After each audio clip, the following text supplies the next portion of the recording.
ఎట్టకేలకు తహవూర్ రాణాను భారత్కు అప్పగించిన అమెరికా. రాణా నుంచి నిజాలు రాబట్టబోతున్న ఇండియన్ జేమ్స్ బాండ్. రాణా అప్పగింత పాకిస్తాన్ ఉగ్ర కుట్రని బయటపెట్టబోతోందా? 26 నవంబర్ 2008. ఈ తేదీని దేశం ఎన్నటికీ మర్చిపోదు. ఆ రోజును గుర్తు చేసుకుంటే దేశ ప్రజలు ఇప్పటికీ ఉలిక్కిపడతారు. భారత చరిత్రలో ఇదే అతి పెద్ద ఉగ్రదాడి. ఈ దాడిలో 18 మంది భద్రతా సిబ్బంది సహా 166 మంది మరణించగా 300 మందికి పైగా గాయపడ్డారు. దేశంలోని అత్యంత సురక్షితమైన ప్రదేశాల్లో ఒకటైన తాజ్ హోటల్ని లక్ష్యంగా చేసుకుని ఉగ్రవాదులు మన భద్రతా వ్యవస్థను కూడా సవాల్ చేశారు. పాక్ నుంచి 10 మంది ఉగ్రవాదులు డ్రీమ్ సిటీలో అడుగుపెట్టారు. చీకటి పడుతుండగా ముంబై వీధుల్లో విధ్వంసం మొదలుపెట్టారు. 4 బృందాలుగా విడిపోయి ముంబైలోని పలు ప్రముఖ ప్రదేశాలను టార్గెట్ చేశారు.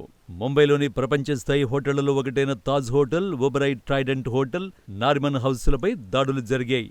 షా ఆఫ్ ముంబైగా పిలిచే తాజ్ హోటల్ని ఉగ్రవాదులు దారుణంగా ధ్వంసం చేశారు. 3 రోజుల పాటు భద్రతా బలగాలు, ఉగ్రవాదుల మధ్య ఎదురుకాల్పులు కొనసాగాయి. ఈ ఘటన భారత్తో పాటు యావత్ ప్రపంచాన్ని షాక్కు గురిచేసింది. ముంబై వంటి మహానగరంలో ఈ స్థాయి ఉగ్రదాడుల్ని ఎవరూ ఊహించలేకపోయారు. అలా ఎవరి ఊహకు అందకుండా ఉగ్రదాడి ప్లాన్ చేసిన వారిలో ఒకడే తహవూర్ రాణా.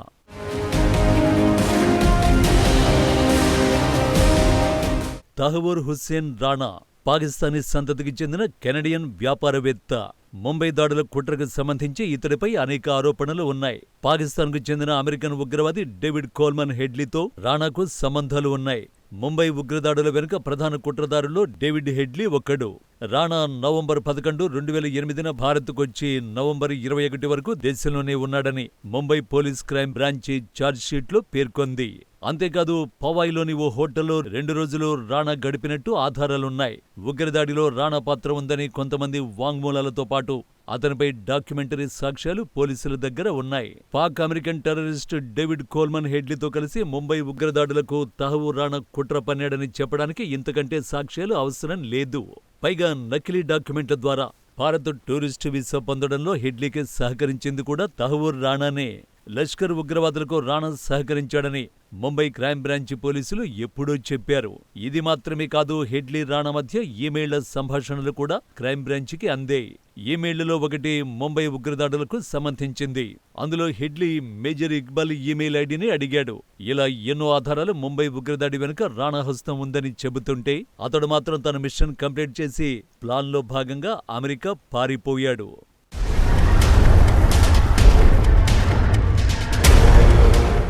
ముంబై ఉగ్రదాడులో ప్రధాన సూత్రధారుడు సాజిద్ మజీద్ మీర్ ప్రస్తుతం పాక్ జైల్లోనే శిక్ష అనుభవిస్తుండగా, మరో మాస్టర్ మైండ్ తహవూర్ రాణా అమెరికాలో మరో కేసులో జైలుకెళ్లాడు. కానీ ముంబై దాడుల వెనుక పాకిస్తానీ కుట్రలు బహిర్గతం కావాలంటే వారిలో ఎవరో ఒకరు భారత్కు చిక్కాలి. పాకిస్తాన్ జైల్లో ఉన్న సాజిద్ మజీద్ మీర్ను ఇండియాకు రప్పించడం జరిగే పని కాదు. కాబట్టి మన ముందున్న ఆప్షన్ రాణా ఒక్కడే. అందుకే అతన్ని ఇండియాకు రప్పించడానికి భారత్ చాలా కాలంగా ప్రయత్నాలు చేసింది. కానీ అమెరికా చట్టాల్లో లొసుగులను అడ్డు పెట్టుకుని రాణా గేమాడాడు. అయినప్పటికీ భారత్ పోరాటాన్ని ఆపలేదు. అమెరికా కోర్టుల చుట్టూ తిరుగుతూనే ఉంది. కట్ చేస్తే అగ్రరాజ్యంలో ప్రభుత్వం మారింది. భారత వ్యతిరేకులకు మద్దతుగా నిలుస్తున్న బైడెన్ ఓటమి తర్వాత ఉగ్రవాదానికి వ్యతిరేకంగా పోరాడుతున్న ట్రంప్ సీన్లోకి వచ్చారు. సరిగ్గా ఇలాంటి టైంలోనే తహవూర్ రాణాను భారత్కు అప్పగించడమే రైట్ అనే వాదనల్ని అమెరికా సుప్రీంకోర్టు సమర్థించింది. అదే సమయంలో ప్రధాని మోడీ అమెరికా పర్యటనకు వెళ్లారు. మోడీ సమక్షంలోనే ట్రంప్ సంచలన ప్రకటన చేశారు. నవంబర్ 26 ముంబై ఉగ్రదాడిలో నిందితుడైన అత్యంత ప్రమాదకరమైన వ్యక్తిని భారత్కు అప్పగిస్తాం. అలాగే త్వరలో మరింత మంది నేరగాళ్ల విషయంలో కూడా అదే నిర్ణయం తీసుకుంటామని మోడీ సమక్షంలోనే వెల్లడించారు ట్రంప్. చివరికి చెప్పినట్టే నరరూప రాక్షసుణ్ణి మన దేశానికి అప్పగించారు. అయితే ట్రంప్ ఈ ప్రకటన చేసిన తర్వాత కూడా తహవూర్ రాణా అమెరికా కోర్టులతో గేమ్స్ ఆడాడు. 166 మంది అమాయకుల ప్రాణాల్ని మింగేసి ఎన్నో కుటుంబాలను చిన్నాభిన్నం చేసిన రాణాకు తన వరకు వచ్చేసరికి ప్రాణభయం తెలిసొచ్చింది. దీంతో తనను భారత్కు పంపించొద్దని, ఇండియాకు అప్పగిస్తే చిత్రహింసలు పెట్టి చంపేస్తారని మరోసారి అమెరికా సుప్రీంకోర్టు గడప తొక్కాడు. తన అప్పగింతపై తక్షణమే స్టే విధించాలని అత్యున్నత న్యాయస్థానాన్ని రాణా కోరాడు. ఉగ్రదాడి కేసులో భారత్లో విచారణ చేపడితే తాను ఎక్కువ కాలం జీవించలేను అని తన అభ్యర్థనలో వెల్లడించాడు. ఒకవేళ స్టే ఇవ్వకుంటే దీనిపై సమీక్ష ఉండదని, అమెరికా కోర్టులు తమ పరిధిని కోల్పోతాయంటూ ఏకంగా కోర్టుల్నే బ్లాక్మెయిల్ చేశాడు. అంతేకాదు, తాను పాకిస్తాన్ మూలాలు ఉన్న ముస్లింను కాబట్టి ఒకవేళ భారత్కు అప్పగిస్తే తనను ఆ దేశం వేధిస్తుందన్నాడు. గతంలో పాకిస్తాన్ ఆర్మీలో చేశానని, 2008 ముంబై దాడులతో లింకుందని ఆరోపిస్తున్నారని, తన ఆరోగ్యం దృష్ట్యా ఇండియాకు తనను అప్పగించవద్దని కోరాడు.